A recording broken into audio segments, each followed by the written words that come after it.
Hello friends, मैं हूँ नेहा और ये है Jenny. Welcome to my channel. तो आज जिस सब्जेक्ट में मैं आपसे बात करने वाली वो ये है कि देखो, हर कोई अपने बच्चे को बहुत प्यार और कंफर्टेबली रखता है अपने साथ, और ध्यान रखता है कि प्रायोरिटी हमारी ये पेट पेरेंट्स जो होती है उनकी यही होती है कि बच्चा बिल्कुल परफेक्टली फाइन हो हमारे साथ। बट कुछ कुछ ऐसी मिस्टेक्स है जो हम जाने अनजाने में कर देते हैं, जो हमें पता भी नहीं चलता, और अपने डॉग को हम हर्ट कर देते हैं, अपने बच्चे को हम हर्ट करते हैं। तो ऐसे कुछ 5 कॉमन मिस्टेक्स हैं, वो मैं आपसे आज शेयर करूँगी। जो पहला है वो ये है कि इग्नोर ना करें आप कभी भी अपने बच्चों को। कैसे इग्नोर? आपको इग्नोर कैसे होता है? जब आप वर्क से लौट कर घर आते हो या आप कहीं से भी बाहर से, आप लंबे टाइम के लिए घर पे नहीं हो और आप आ रहे हो, तो क्या होता है, बच्चा जो होता है वो बहुत टाइम से वेट करता रहता है। आपको पता है कि जब आप घर से बाहर जाते हो घर में बच्चे को छोड़कर, तो बच्चा बिल्कुल कुछ भी नहीं करता, वो बस वेट करता है कि जो भी उसके पेट पेरेंट्स हैं वापस आएंगे तो वो बिल्कुल बहुत ही एनर्जी के साथ वेलकम करेगा, और वो चाहता है कि वो टाइम सिर्फ और सिर्फ आप अपने बच्चे के साथ स्पेंड करो। तो क्या होता है कि जब हम घर से हम आते हैं और हमने यदि फ़ोन यूज़ करना स्टार्ट कर दिया, तो इससे बच्चा बहुत हर्ट होता है, उससे बहुत तकलीफ़ होती है, वो बोल नहीं सकता है, उसके पर इमोशंस जो है, उसकी फीलिंग्स जो है वो उसको हर्ट होती है।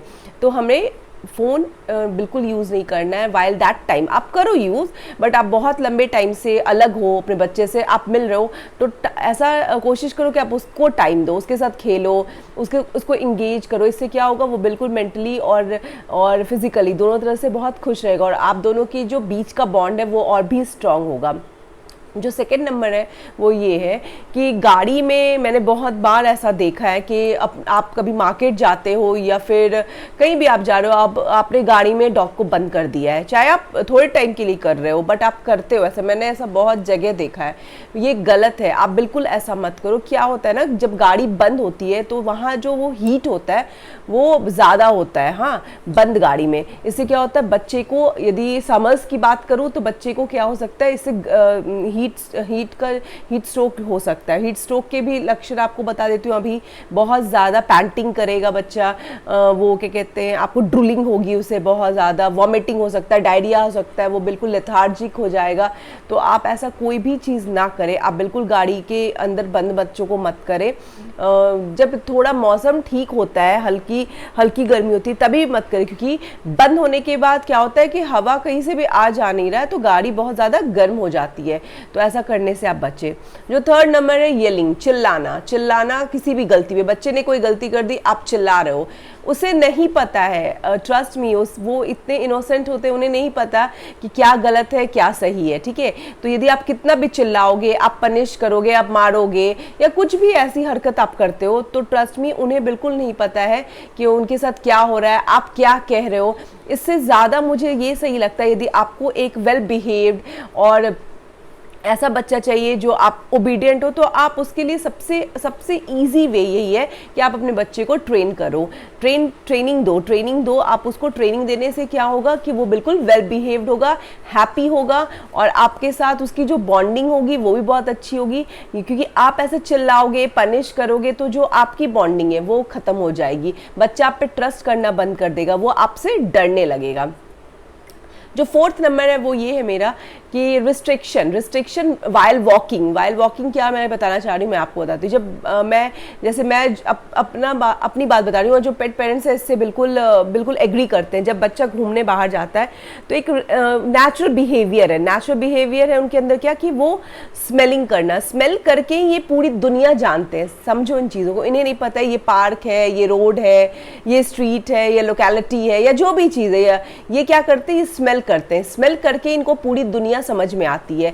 तो जब ये कहीं भी स्मेल करे तो आप इसको ये नहीं कि खींचो, इससे क्या होता है, ये मेंटली और फिजिकली दोनों तरह से अनहैप्पी होते हैं। हमने ऐसा क्यों रूल बना हुआ है कि मॉर्निंग एंड इवनिंग आपको डॉग को बाहर लेके जाना है। क्यों? क्योंकि इसलिए ताकि ये जो बाहर एनवायरनमेंट में जाएंगे, वहाँ एक्सप्लोर करेंगे चीज़ों को, नई नई स्मेल्स को देखेंगे, तो इनसे क्या होगा, इनके माइंड को रिलैक्समेंट मिलेगी, इनका बॉडी भी बिल्कुल रिलैक्स हो जाएगा। और एक हैप्पी डॉग एक की है, ये हैप्पी डॉग आपको चाहिए, हेल्दी एंड हैप्पी डॉग, तो आप उसको वॉक कराएं, और वॉक करते समय यदि वो किसी चीज़ को सूंघ रहा है या स्मेल कर रहा है तो उसे अपनी तरफ मत खींचो, आप उसे डांटो मत, आप उसको पनिश मत करो उस चीज़ के लिए, क्योंकि दिस इज़ नेचुरल। वो स्मेल करेंगे तभी तो पूरे वर्ल्ड को, पूरी दुनिया को वो जान पाएंगे क्या उनके आसपास है, कैसी चीज़ें, वो स्मेल करके ही पता कर पाते हैं। इसलिए इसमें कोई भी गलत नहीं है, कि दिस इज़ नेचुरल और ये सारे पेट्स करते हैं, इसलिए आप इसके लिए बिल्कुल रिलैक्स रहो। जो 5th नंबर है मेरा वो ये है, आप घर पे अपना रूल बनाएं। रूल बनाना मतलब आप जब फर्स्ट डे पपी को लेकर आते हैं तो आप एक रूल सेट करें। रूल सेट करने का मेरा मतलब यहाँ ये है कि बच्चा कहाँ सोएगा, बच्चे को कौन खाना देगा, बच्चे को कौन घुमाने ले जाएगा, बच्चा कहाँ नहीं जा सकता आपके घर में, किस एरिया में वो नहीं जा सकता है।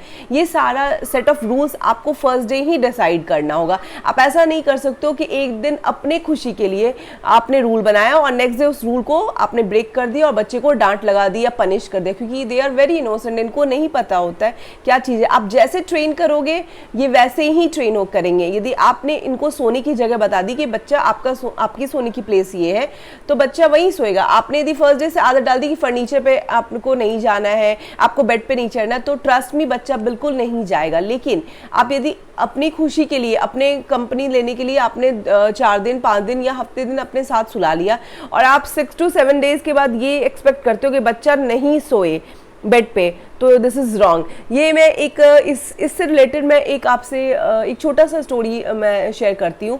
मेरे पास मतलब मेरे होम टाउन में मेरी मम्मी के यहाँ एक और हमारा पेट था, लियो लेब्राडोर। वो बहुत छोटा था दैट टाइम। वो मुझे नहीं लगता है 55 डेज से ज़्यादा होगा। तो मैं उसको प्यार प्यार में अपने साथ सुलाती थी बेड पे, और मैंने हफ्ते दिन उसको सुलाया होगा। और एक दिन मैंने मना कर दिया, मैं नहीं सुला रही हूँ, और पता है वो मेरे बेड के पास आके कूं कूं करके रो रहा है और ऐसे जंप कर रहा है कि मुझे बेड पे ले लो। तब मैंने सोचा कि ये मेरी गलती है, इसे क्या पता ये बेड है, यहाँ मुझे नहीं सोना, या मेरा अलग बेड है, उसे कुछ नहीं पता है। मैंने जैसी आदत डाली वैसे उसने आदत ले ली, फिर मुझे दया आने लगा तो मैंने ऊपर ले लिया, और उसका रिजल्ट ये है कि फर्नीचर, सोफा वगैरह सब पे बच्चा चढ़ने लगा। तो ये हमारी फॉल्ट होती है। इसलिए आप सेट ऑफ रूल्स अपने घर का खुद बनाओ और उसको बच्चे को वैसे बिहेव करने दो। इससे क्या होगा, बच्चा बिल्कुल नॉर्मल होगा, उसके लिए एक नॉर्मल रूटीन होगा, नॉर्मल हेल्दी एनवायरनमेंट होगा कि नहीं ये मेरा घर है, मेरे घर में ये प्लेस है और मेरे घर के ये रूल है। जैसे हम इंसान होते हैं, अपने घर के रूल सेट करते हैं और फॉलो भी करते हैं। जैसे हमें घर के अंदर चप्पल नहीं लाना, तो क्या होता है कि हमने एक ऐसा सेट ऑफ रूल बना रखा है और अपने घर को फॉलो करते हैं। हमें पता है वी आर मेंबर, हम अपने घर के मेंबर्स हैं, तो हमें फॉलो करना है। लाइक दैट बच्चे भी वैसे होते हैं, इनको पता होता है ये हमारा घर है, ये रूल हमारे घर के लिए, मुझे ऐसे ही इस घर में रहना है, तो ये वैसे ही रहते हैं। इन छोटी छोटी चीज़ों का आप ध्यान रखोगे तो कभी भी अपने बच्चों को आप हर्ट नहीं करोगे, क्योंकि कोई भी पेट पेरेंट्स ऐसा नहीं चाहते हैं कि वो प्रोटेक्ट करने के चक्कर में कभी कभी क्या होता है कि हम छोटी छोटी मिस्टेक कर देते हैं, जिस वजह से ये इमोशनली और मेंटली दोनों ही परेशान हो जाते हैं। तो इनका ध्यान रखेंगे। आज का यदि वीडियो मेरा आपको अच्छा लगा हो तो प्लीज़ अपने फैमिली एंड फ्रेंड के साथ इसको शेयर करें, मेरे चैनल को सब्सक्राइब करें एंड लाइक भी करें। मैं कल एक नए सब्जेक्ट का फिर आपसे मिलती हूँ। Till then bye bye.